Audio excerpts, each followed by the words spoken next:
Unlock your potential today at skillbakery.com. Welcome to this technical session on the Model Context Protocol, MCP. Today, we aren't just talking about code. We are looking under the hood at the lifecycle, execution, and debugging of MCP servers. This visual diagnostic guide will help you understand how to move from a silent terminal to a fully functioning AI tool.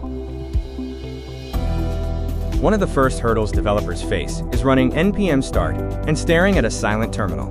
You might wonder if the server is even running. In the world of MCP, this is completely normal and expected. Unlike traditional apps, there is no hello world printout in the console because of how the data must flow. The reason for that silence is the stdio transport. A traditional web server opens a port, like 8080, and waits for cars data to drive in.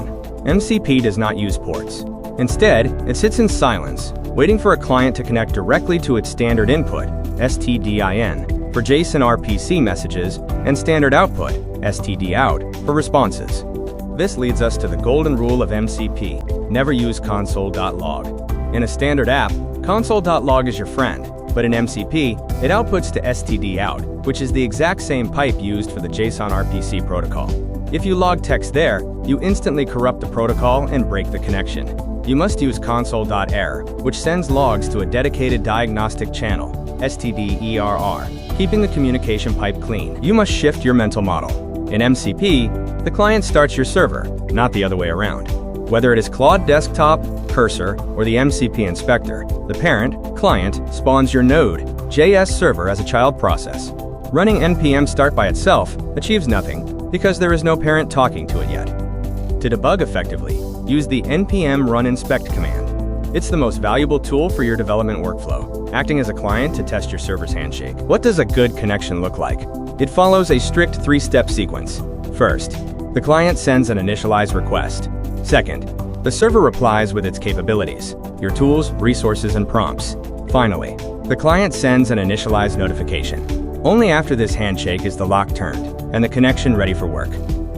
If your server code has a fundamental error, like a syntax mistake, a missing import, or a wrong export, it will crash before the handshake finishes.